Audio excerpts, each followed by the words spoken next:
My guest today is award-winning director Ash Blodgett, who is passionate about telling stories that spotlight modern social issues through the lens of comedy.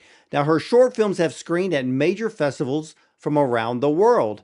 Now, in 2022, Ash was selected for the Women in Film Mentoring Program and was later hired to direct a live-action recreation of the scene from LAIKA Studios Oscar-nominated film ParaNorman to celebrate its 10th year anniversary. Now, her 2023 short, Good Grief, won Best Cinematography at the Worldwide Women's Film Festival, earning a $60,000 Panavision Film Grant, and she was named Best Female Director at the 2024 Central Coast International Film Festival. Now, on her brand new short film, May I Put You on Hold, 80% of the cast and crew were women, and key roles were held by BIPOC and API creatives. So, ladies and gentlemen, let's welcome award-winning filmmaker Ash Blodgett and her new short film, May I Put You on Hold, to the show. Welcome, Ash. Hi, thank you for having me. Oh my gosh, I wish I had you always to introduce me. You made me sound so impressive.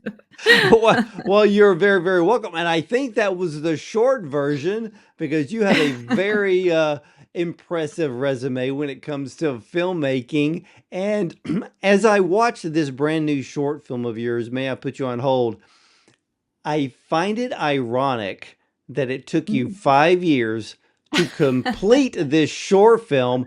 So, how many times did you feel that you were put on hold in the midst of getting this short film made?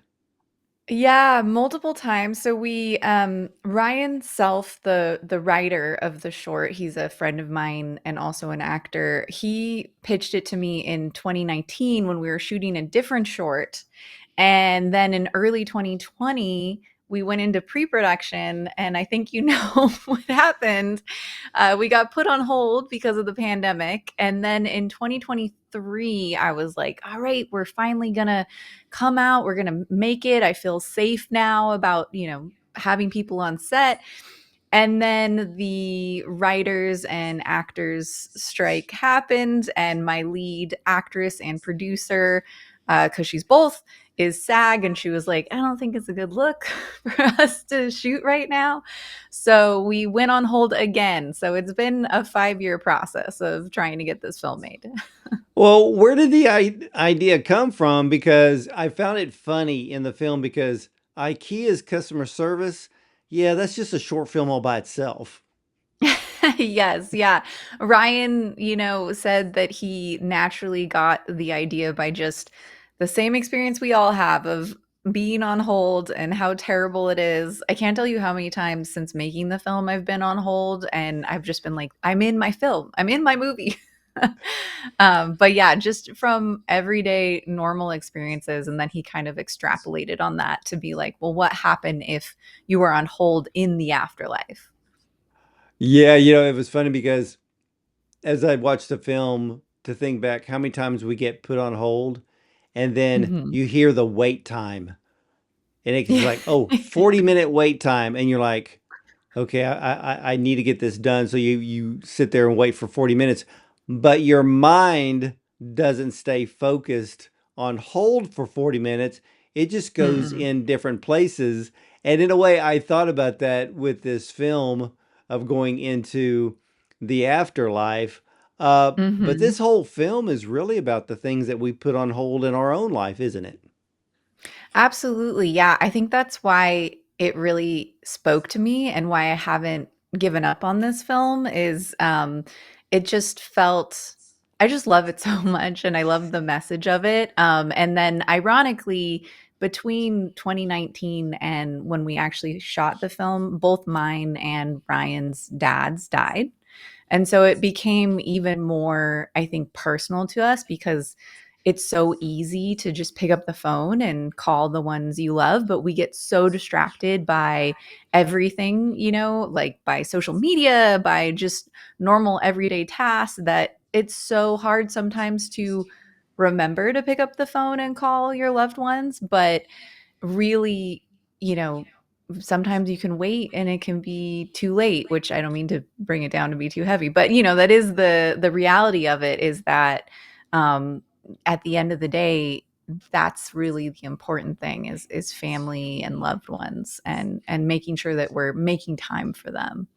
Yeah, because we all get caught up and get busy with our own lives, but in the back of our mind, we kind of think they're always going to be there.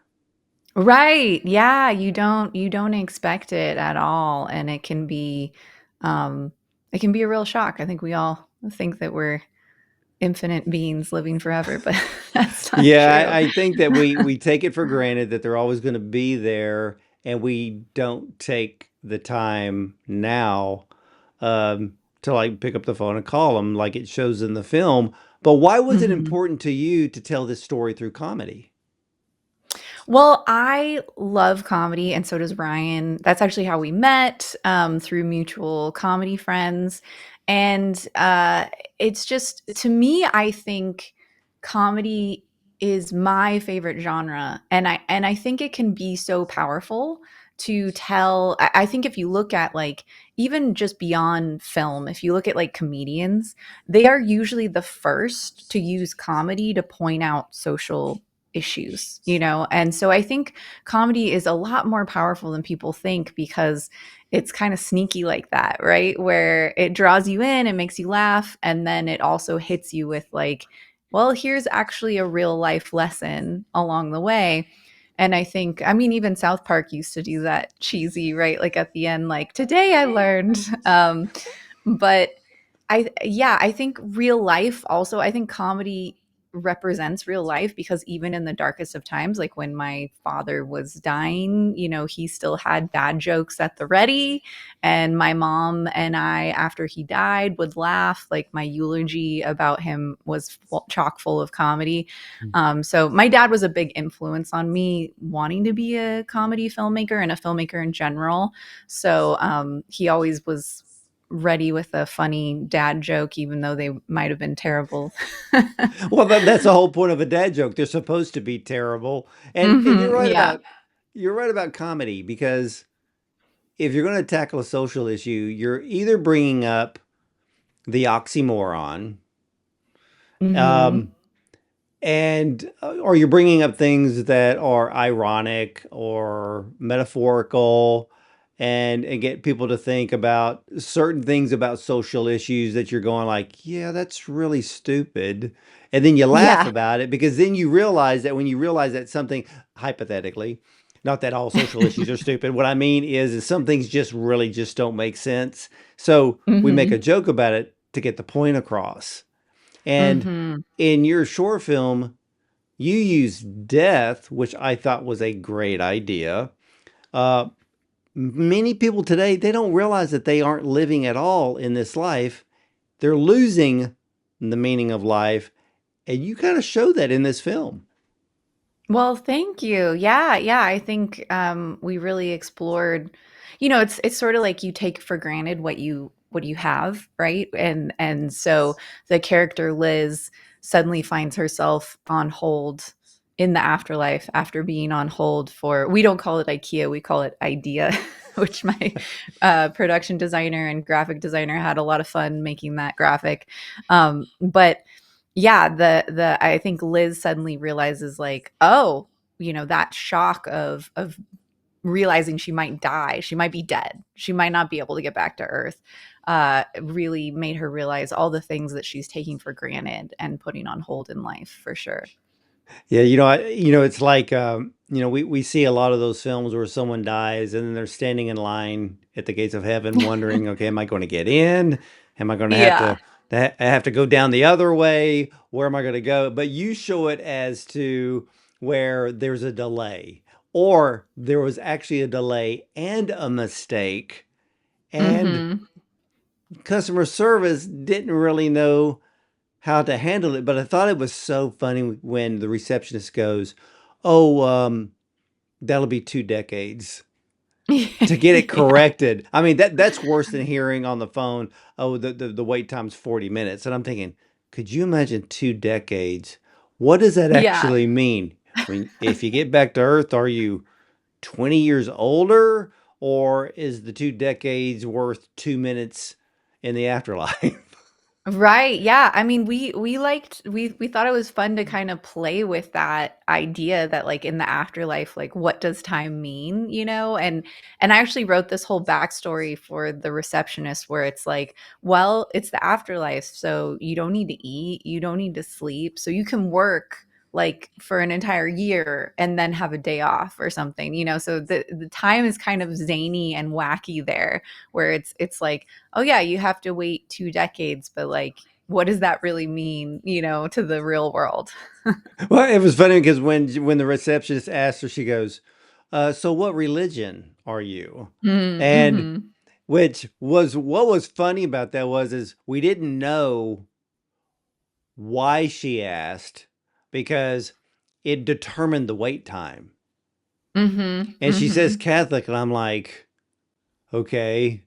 So she tells her it's like a 2 decade wait because yeah, there's a lot of Catholics. And I'm thinking, Yeah, what yeah. if she would have said Baptist would have been a 3 or 4 decade wait, you know? And Yeah. but then that's where for her she found the loophole. Mhm. Yeah, yeah. So Liz finally is like, okay, well, the only way to beat this system is to play the system, like play the game. And so she realizes, like, well, what if I ask what's the shortest wait time?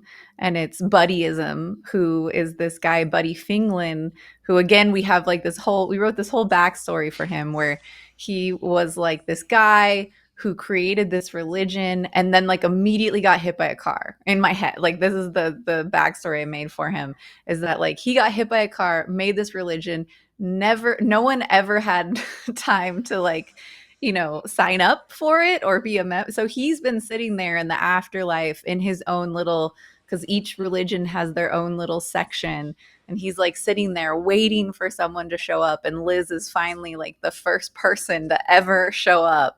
And we decided that it was fun to play with decades. So Buddy is from the 70s, so he has a very 70s, so he's been waiting since the 70s for somebody to show up.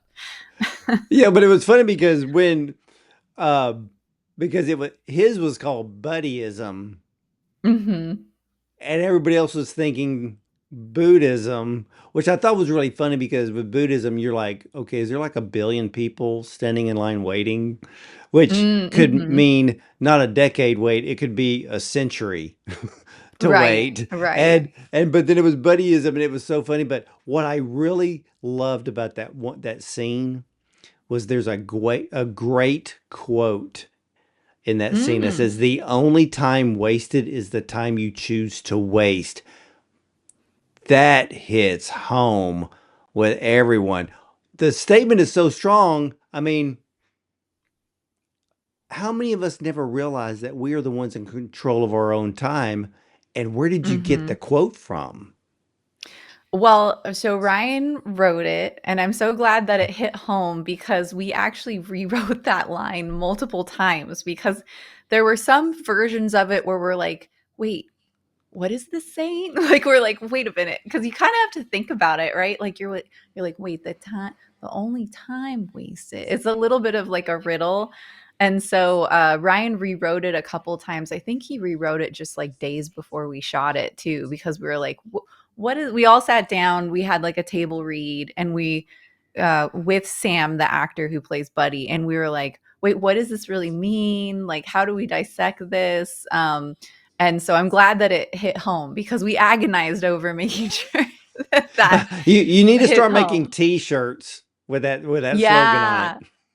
Yeah. Well, we wanted to do for film festivals, we wanted to have like, we actually wrote all of the 10 buddyisms that he's referencing, where he's like, the first tenet is, we wrote all 10 tenets, and we've been meaning to like print them out and like pass them out at film festivals, just as like a fun little aside. I think one of them is like Han shot first. You know, just funny things like that. Just things that he would have wanted, you know, to put in there. Well, it's funny because with the quote, the only time wasted is the time you choose to waste. I think that's perfect for screenwriters. Yeah, that's so true. I'm a director, but I also write, and that is the hardest thing for me is like sitting down and actually writing because I'm such an extrovert. I like to be on set and be out there doing stuff that when it comes time to sitting down and being on set, like writing, I mean, it's a challenge for me to force Well, myself to do it. so it took 5 years to get this film made. Hmm. Um, when did you? Okay, so did you have the full cast before the SAG strike happened? So we had yeah, so we had not the full cast, but we had cast Natalie and Tara, who plays Liz and the receptionist, the two main leads. So Natalie and Tara are good friends of mine. They've been in my other films, and they're just phenomenal actresses. And so I knew early 2020, I actually had a completely different producer, a completely different DP signed on, and then we were talking to Natalie and Tara, and we got them signed on. And then, of course, the pandemic happened. But Natalie and Tara stayed signed on because we all just loved this short. Like we just fell in love with it. And then over the several years it took, in between that time, I actually shot another film. and um and so over that period, that other film I shot with a different DP, and Tara actually produced it. And so when it came to May I Put You on Hold, I was like, well, Tara, would you like to produce this one as well? Obviously we can't have you be the onset producer because you're acting, and I don't want you to be answering a million questions and like having your producer hat on. So we had a different onset director. Her name was Nicole Mangona. But yeah, it's so we had them cast pretty early on. Ryan, the writer, wanted to play Buddy, but Sam Manuel, who played Buddy. He's another actor friend of mine that I just, when I read the script, I just heard his voice. I was like, this is definitely Sam. So I had to convince Ryan that we had to go with Sam, but Ryan's actually the customer service voice you hear in the beginning. So he still got to be a part of it. And then for the screaming woman, a woman appears with, if for people who haven't seen the movie, another woman appears into the waiting room of the afterlife with a steering wheel, and so she's just screaming woman. and we had her cast, and she was actually supposed to be played by Ryan's wife, Katie Self, who's another fantastic actress that I've worked with before, but she got COVID 3 days before shooting. And so we sort of scrambled. And luckily, our makeup artist recommended Terry Lee, who came in last minute and was just so hilarious. Like, I'm so glad that we had Terry. She improved a little bit too. And I think her improv really like elevated the scene and made it very funny. So, how many days did it take you to shoot the film? So we shot one day, we shot all interiors in Santa Barbara, California. So one day in Santa Barbara, then we had a travel day, and then we shot 3 days in the forest of Idyllwild, California, which my crew still has not forgiven me for. and Oh, then so what happened with that? We were shooting in the forest. So of course, lighting is a challenge. We also were, it was about a 10-minute hike from the parking area. So we shot at this like sort of off the beaten path picnic area. So there's actually like, you can't see them in the film because my production designer did an amazing job covering them up, but there are like cement picnic tables and like barbecue pits and everything in the background of the film that he was able to cover up. Cyrus was able to cover up. But because of, it was a 10-minute hike to the location, which was all downhill, which was great in the morning, but at the end of the day, and we had 3 different dollies that we were hauling out there. We had mirror boards, which are these giant boards that are just mirrors that you can reflect natural light with, because we really could only use natural light because we're in the middle of the forest. So it's all natural light, the film outside. And then so at the end of the day, we had to lug all of that up, which the crew didn't like. And then on top of that, despite me location scouting this location multiple times over the past several years, this must have been the one week where all the flies hatched. And there were a million of these tiny little gnat flies that would just go straight for your eyes. So like straight for your eyes or straight for your mouth. And like there was one point where we were doing a take and poor Tara had like three of them in her eye. And Natalie was like, we have to stop. I Tara has three flies in her eye. I cannot keep doing this scene, and neither can she. So it was just constant. If you see all the behind the scenes photos, we're all wearing like what looks like a telephone cord, colorful telephone cord bracelets or around our necks. And really those were like fly deterrent things that we just had to look absolutely ridiculous because they were so aggressive. They would go straight into your eye or into your mouth. So it was a brutal long shoot, 3 days in the forest. But I think in the long run, everyone looks back on it fondly. But Well, but I've been told why did you never again shoot? in the forest. Well, why did you shoot in a forest instead of picking some sterile warehouse?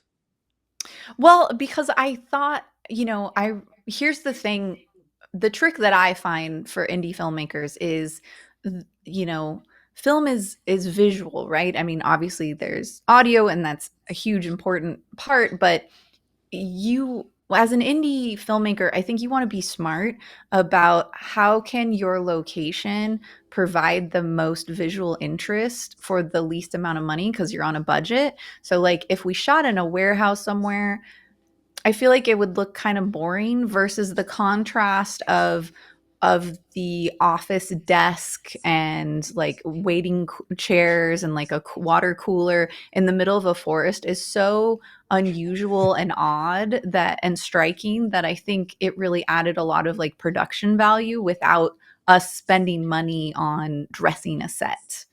Yeah, because you're also talking about the afterlife, and for most Mhm. people, we think that the afterlife is going to be far more beautiful than being on Earth. So yeah, it makes Mhm. complete sense. But yeah, you really don't know when you're dealing with nature what's going to be waiting on you when you get there.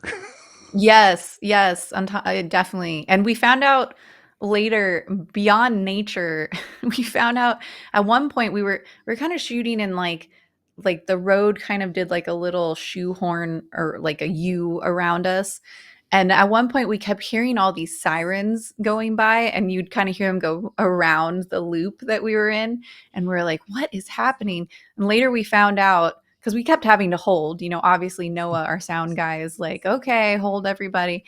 We found out later that there was some messed up guy who like the police were chasing in a car chase around Idlewild, and like apparently at one point he ditched his car and like ran into the so all this stuff was happening. And then after we left the shoot, like we wrapped and everything, we also were driving back down the mountain and we saw all this like fire retardant and we were like, was there a fire? Like we had no idea all this drama was happening around us apparently. Yeah, that's the thing about audio. When you're outside, you're put on hold because there's Yes, yes. we all know that the most difficult thing that you cannot correct in post is audio. Yeah, It and I was so thankful because Noah was fantastic. And we were even shooting like 20 feet from a creek and you cannot tell. Yeah, no, you can't tell at all. And one of Mhm. my things is, and I literally do not like filming outside. Do not like it at all because, like you said, and a forest makes it even more difficult because of the lighting and the Mhm. shifting of the sun. You got sun rays, shadows, and but Yes. the overall film, you don't notice any complications Oh, good. whatsoever. I will So. tell, my DP because she would literally Becky Davis, our DP, would set up a shot, and by the time she set it up, because we were also in a little bit of a valley ravine, by the time she set it up, the light had already shifted.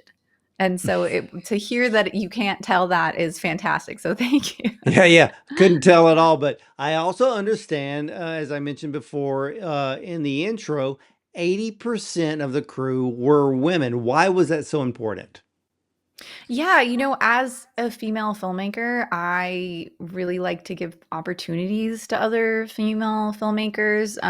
And so I've been really striving with my films to try to make sure that most of the above the line positions are female, and as many female filmmakers as I can hire are there. I also like to really give the opportunity to people who haven't had the opportunity. So, like I said, Tara, this was only, I think, the third project she had produced outside of her own work. And then Natalie Rodriguez was our second AC. She had only done one other film. Becky Davis, our DP, this is only her second short film that she's ever shot as well. And then Nicole Mangona, who was our on-set producer and also turned into our on-set AD when we lost our AD last minute as well. She had never done any of it. And she's a producer at LinkedIn Learning, which is where I work, but it's much different producing. It's not like narrative producing, it's more like e-learning and training. And so she said she was interested in learning more about that. And I said, well, come on and shadow this shoot. And then we lost our, because Ryan, the screenwriter, was supposed to be our on-set producer. And because his wife got COVID, I was like, sorry, it's probably, you have to choose between being home with your wife or coming to set. And he chose wonderfully being home with his wife. I'm sure Katie appreciated it, but it meant I was like, okay, Nicole, you're now promoted to producer. And then when we lost our AD, I was like, you're now promoted to AD. So she really got thrown to the wolves, but she did a fantastic job. So, in your humble opinion, Hmm. how is how is the film industry today compared to the past for female filmmakers? Is it getting better? You know, it I think it is and it isn't. I think when you look at like the Oscar winning or nominated, films, women are still female directors are still very low. I believe that there was even a point where um between like 2022 and 2024, I think it even dropped a little bit. I'm not sure what the numbers are this year, but but I think on the flip side, there's a lot more people paying attention to that now, which is fantastic. There's a lot more programs that are out there supporting female filmmakers, like the Rashonda Rhimes, program. There's Women in Film. There's the Alliance of Women Directors. So I think there's so much more resources and support out there, which is fantastic. And I think I think studios and streamers are starting to pay attention that the consumer is starting to pay attention to that, right? Like I think consumers are noticing that. So like a show that I really applaud for hiring female directors is Last of Us. Like if you notice the last season, there's quite a few female directors that are directing that show, which is fantastic because at the end of the day, it's a female story. Like yes, Joel's a huge part of that, but it's really Ellie's story. So it's nice to see that. I think we are making progress. There's always still progress to be made, especially for women of color directors. I think there's still a lot more, and not just directors. Like I have a friend who's in the audio space, and I think that's a huge space that really is lagging behind. There's very few female composers, and very few opportunities, I think, for female composers or audio engineers. So I think we still have room to grow. I think the attention has been very heavy on directors. And I think, hopefully that just continues to expand to all other, above and below the line positions. Does it help? Does it help the female filmmaker genre Mm. when a well-known actress steps into the director chair? Does it help other I think female so. filmmakers? Yeah. Because I think anytime a feature film is directed by a woman, whether they were an actress or not, and it makes money at the box office, Hollywood's going to pay attention to that, and they're going to be like, "Oh, okay, women, female filmmakers are bringing in money." I mean, look at Greta with Barbie, right? Like that is something that at the end of the day studios want to make money. So, Yeah, if that's it all it's about. yeah, unfortunately. So, I think it's great. I also think I think it makes a lot of sense for an actress to be interested in doing that, because who better can talk to actors than someone who's been one? And that's sort of an area that I try to continue to grow in, is learning how to communicate with actors, because I think there's also a lot of directors out there who don't understand the actor's process and experience. And so I think it's great whenever I see that, for sure. And they're usually fantastic directors because, like I said, they've done it. I mean, Greta's an example too. She was an actress. She understands how to communicate to actors about their motivations and wants, and how to navigate a scene. Yeah, I always find it interesting when I interview directors who were actors first. Mm, And I think even well-known actors, I mean, well-known directors, they know by now that the actors are watching them, because a mm, lot of actors, they have a little bit of that desire to step behind the camera because they're mm-hmm, watching everything happening in real time, and they have to pay attention to what the director's doing. So they're learning at the exact same time. So we're seeing mm-hmm. more and more actors step behind the camera. Now, working in the film industry, isn't it interesting on how many times we have to wait on someone else? Um, it's Yeah. literally being placed on hold before making your next move. Don't you agree? Yes, definitely.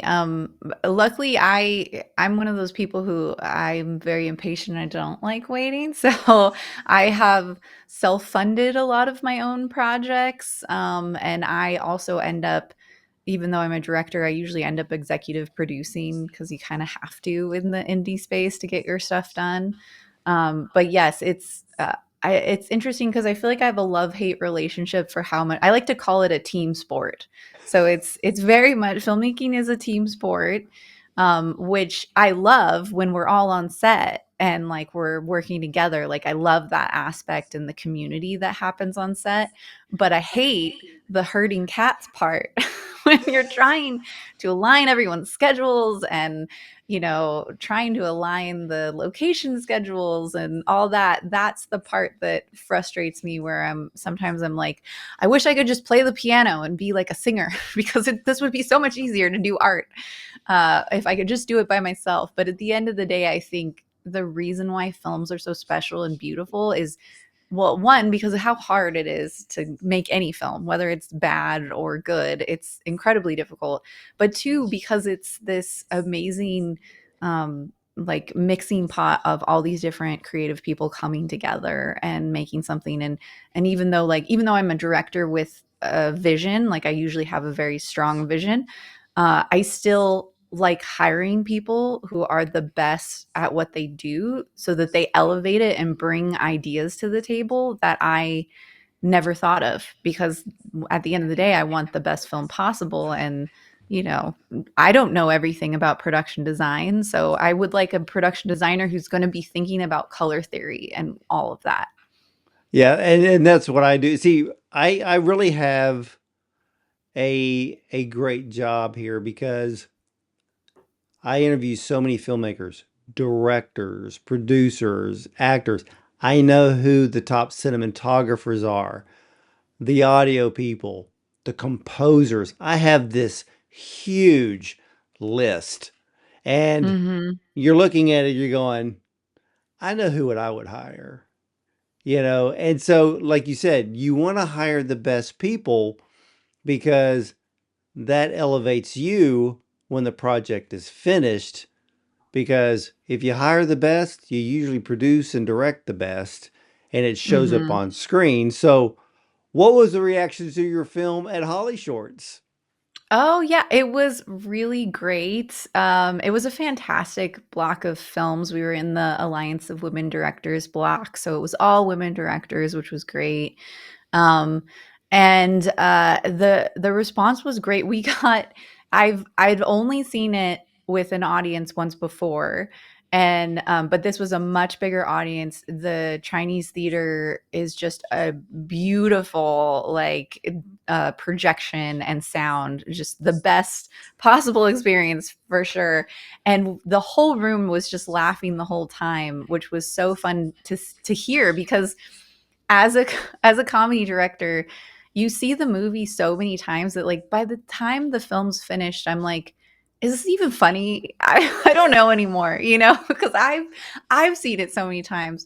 So it was great to hear all these people laugh, and then afterwards I had several people come up saying that they really loved the film and thought it was hilarious. So that was really great and special. It was such a great festival. It was fantastic. Yeah, Holly Shorts to me is always one of the best. The films are top notch. They always do a great job every year. And with your film, what would you like audience to take away from it after they see it? Yeah, I think, like we were saying, the message of, well, of course, first, I hope you laugh. I hope you find it funny. But also that taking away the message to pick up the phone and call your loved ones and connect with them, which I will admit that, and my mom will also admit that I am terrible at. So even after making this film, I'm still terrible at. So I know it's a challenge today, but it's something that I'm trying to be better about, as well as calling my mom more often, because she So deserves it. Mom, I know you're listening. that I love that. I love that. So what are you working on anything new? Yes. So, as you mentioned in the beginning, we won for a different film, the film we shot in between trying to make May I Put You on Hold. My director, or my director of photography, Becky Davis, won. That film was called Good Grief. She won Best Cinematography for that film and got us a 60K Panavision grant. And so we are going to do a proof of concept short for a feature that I've been writing, called Extra Life, which again has to do with death. That's just my thing now, I guess. Good Grief also had to do with death, obviously, because of the name. But it's a film about a girl named Harper whose father is dying, and he goes into the hospital, so she has to go live with her aunt Laura, and her aunt, to help her process her what's happening. Her aunt's like, or distract her from it, her aunt is like, why don't you play this video game your dad made called Extra Life? And so she starts playing it, only to find that her main character in the video game starts basically going through the different levels of grief. So each level is like a different stage of grief. And that sort of helps her process her grief of her dad dying in the end. So I kind of liken it to, it's kind of like Never Ending Story, where you have the kid and then you're going into the book world. It's sort of the same thing, where you have the kid and her life, but then we're also going into the video game world and seeing that world as well. Oh, I love the concept and the twist. Thank you. Yeah, it's very fun, very ambitious as far as like CG, so that's why we're starting with a proof of concept, hoping to get investors. Oh, that's the way, that's the best way to Mm, spend to spend a grant. Start off slow and then just work it from there. And well, I can't wait to now when you get it done, you're gonna have to yeah, come back so I can see it. I will send it your way for sure, and it'll be shot on beautiful Panavision camera systems, so we're very excited for that. Now, okay, are you going real film? So, we have to discuss that. We actually, Becky, and Natalie and Lolita, who are all part of our camera crew, we all went and toured Panavision last week, actually, which was fantastic.